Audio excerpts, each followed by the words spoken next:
Hello Steelers, and welcome to another hobby update, another bench report here at Steel Towers. Another week has gone by, and of course I've been doing bits of painting here and there as well, where I can fit it in, of course. I've been away for work a little bit this week, but I was able to knock a couple of things together in between that. The first one is the 23rd Infantry Reserve Regiment for the Prussians. This is from the Epic, or this is the 1st Battalion of the 23rd Infantry Regiment. This is from the Epic starter box that Warlord sent me all that time ago, that I'm still very patiently and diligently working my way through. The good thing about the Prussians is they have quite a few different sets of uniforms. So you've got your basic line infantry in the Prussian blue, which I've already done a few units of already, but they also have the reserve units. The reserve units were kitted out in greys and in whites and in other different colours here and there as well. So what that means is it breaks up those serried ranks of blue, and it adds a little bit of an aide-memoire as well for the figures on the table, so that you're able to, for GDA2 for example, I could call these the line units, whereas the other ones are veterans.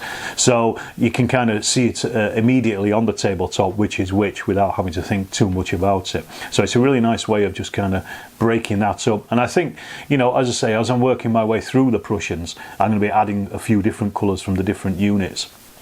Of those reserve units as I go along as well. So that's the first bit. Next up, I also was able to very quickly paint a 4th section of King's African Rifles. I got a bunch of the Peter Pig figures, the 14th Army figures, last week. So I basically, in Chain of Command, I like to have a section as a support unit, basically to put the bayonet strength up within the platoon. If I can afford it from my points, it's usually the first thing that I go for, as well as a few other bits and pieces. It means that your platoon currently suddenly has 4 sections rather than 3, so you've got a bit more tactical flexibility with them, and obviously you've also just got a little bit more firepower as well. So I quickly painted these. These are mostly from Peter Pig. There's a Eureka figure in there as well. And I'm currently working on more of the 14th Army stuff as well, the stuff that I got from Peter Pig. What I'm going to do is I'm going to split it between the King's African Rifles and the 14th Army, because I do already have some 14th Army platoon kicking about. So I want to kind of flesh that out with some of the support units and things like that as well. So that's to come in the next couple of weeks, I would have thought. In the post, I've actually had nothing. However, I was over at CrackCon last Saturday, which I will talk about more later on, but I was over at CrackCon last Saturday and they were giving away goodie bags, and in some of the goodie bags there was a few left over at the end of the day. I didn't take any from anybody, but in a couple of the goodie bags they actually had some of the Warlord Epic Napoleonic sprues. So they had a British sprue, which is also always useful, even though I've got tons of British. I really need the French, to be honest, but I thought, well, I'll take that. And I also got a couple of sprues of Landwehr as well, Prussian Landwehr. So that adds another 2 sprues to the ones that are in the starter box, including cavalry as well, so bulking up the Landwehr cavalry for the Prussians as well as the infantry. So that was pretty good. I was really chuffed with that. Nice little find. So thanks, I guess, to Warlord Games through the Plastic Crack podcast for allowing me to get my dirty hands on those. And I bumped into Dave Brown of GDA2 and Pickett's Charge and O Group fame, and he incredibly kindly gave me these absolute blast from the past Star Wars West End Games set. So we've got the Stormtroopers, we've got the Heroes of the Rebellion, and also the Imperial Forces. Now these are really old, and they're actually they're like hen's teeth to get hold of these days, especially even in the boxes, and in this good condition as well. These are unpainted. He said he will never do anything with them. He asked if I'm still playing with Star Wars stuff, and yes, I am. What this means is, though, these are actually, because they're so old, these are actually 25mm. So these go back some time. That now means that I've got Star Wars in 15mm, 25mm and 32mm. I actually used to have a massive collection of the West End Games stuff, the West End Games Star Wars things years and years ago, but I got rid of it all, so it's really nice to see them again. And these are absolutely lovely figures. The sculpts on the Stormtroopers in particular were always some of my favourites, and because they were officially licensed, you also get that really nice, you know, movie style for all of these. So thank you very much, Dave, if you're watching. I do owe you a pint. I forgot to buy you a pint while I was out there, so next time I see you I'll buy you a pint. And again, these will get put to good use. I will either paint them, possibly use them for something like What a Cowboy in Star Wars style. I guess that might be something, because there's, you know, not a huge collection of them, but there's enough to do something with. Played wise this week, well, I'm recording this on Friday morning. Friday afternoon I'm going to be playing a game of GDA 2 with Dex down at Patriot Games. We booked a table. We didn't play last night on Thursday night because Dex was at a gig, but we both have a bit of leave to use up, so we decided let's just play a nice long game of an afternoon where we don't have any pressures. We can just sit there, and the good thing about Patriot Games is they also have a cafe on site as well, so we can go and get cups of tea as we need them, and just basically just sit and work our way through the game. I played GDA 2 about 4 or 5 times at this point. Dex has only played it once, so it's going to be a nice slow game, just infantry mainly, just to kind of get our heads into it and just to try to work it out, because again, I've not really played it for months and I've been desperate to play it. And it also means I'm going to get my epic figures on the table as well, which is always a good thing, especially when you've painted them. So, CrackCon was last weekend. That was last Saturday down at Boards and Swords in Derby. If you are in Derby, do pop in. It's just on the edge of Derby. I think it's a north edge from where I'm driving down. I'm sure it's pretty north of Derby. But it's on a small industrial estate. It is a well-stocked gaming shop, but it also has tons of tables for people to use. A little bit like Patriot Games here in Sheffield. Similar kind of setup, well worth popping into, as I say, if you are in Derby or in that area. This time round it was CrackCon 6, I think it was, and it was absolutely packed out with loads of really good looking games. Go onto the CrackCon podcast Facebook page and you'll see photos from the games and stuff on there.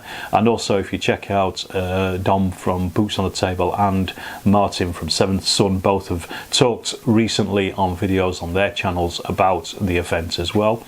It's also raised a huge amount of money for charity. I think it was something like, on the day it was about 1,500 quid. And that might get pushed up to about $2,000 by the end of it, by they've done the final totals of the sales for all their merchandise and things like that as well. So really good cause. But I was down there with Mark Richards, who I was in Verdun and Waterloo with a couple of years ago.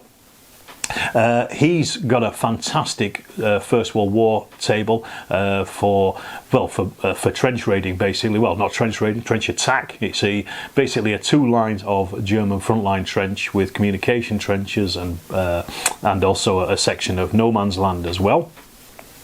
And I think it's 8 foot by 4 foot long in total.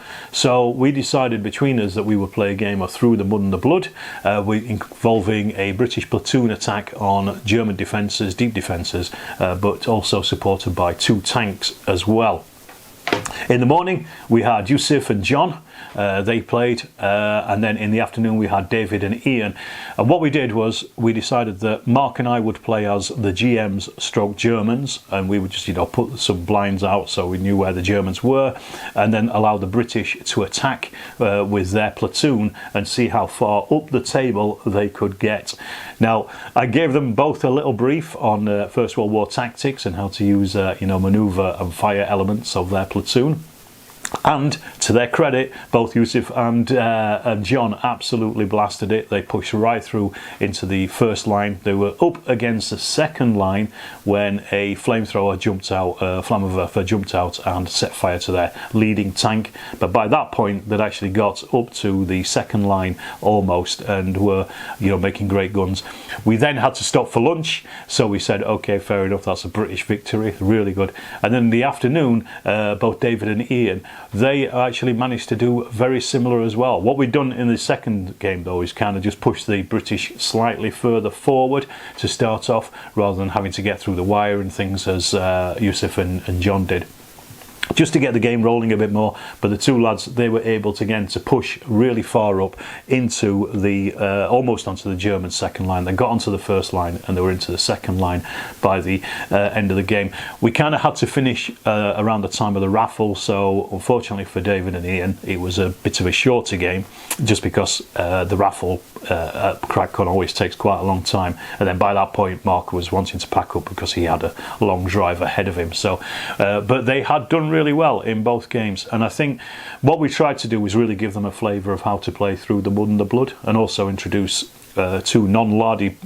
games players to Lardy games as well, and all of them enjoyed it from the feedback that we got, at least on the day. You know, it's always hard to work out if people are being truthful, but I think they really were. You know, they said they enjoyed it, they enjoyed the game.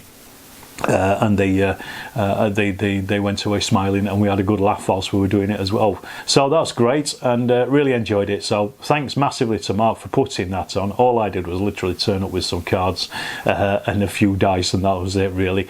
Left everything else was in Mark's hands. But it was a fantastic day, and as I say, CrackCon is always good. It's always a great day out. It's well worth signing up for if you can do in future. Go and check out the Plastic Crack podcast website, their Facebook page, and you'll see any updates for it next year. It is a pay-to-play kind of situation, but you do get pizza for it, and the money does go towards a good cause, which is always great anyway. I know that it is Fiasco on Sunday this weekend, but I'm not going to be going simply because I've been away for so long that me and my wife have decided we want to just spend some time together, because we actually haven't done that apart from doing housework and things like that. So we're just going to actually spend a nice day just relaxing. So there'll be no wargaming on Sunday, but as I say, I'm going to get my fix with a game of GDA 2 later on today with decks, and I think that's pretty much about it. I will end as always with my appeal. If you are watching this and you're not subscribed, please do hit that subscribe button.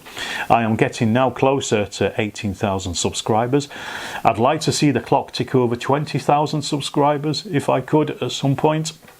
I don't think I'll do it by Christmas, but it would be very nice for it to get there and just push over that line. That is a little goal for myself. So if you can help out, all you have to do is literally hit that button down below, and it does work out. And also, I mean, as usual, if you do want to help out the channel, you can do just by helping with the Patreon for as little as $1 or £1 a month. All the money goes back straight into the channel, helping make more videos for future.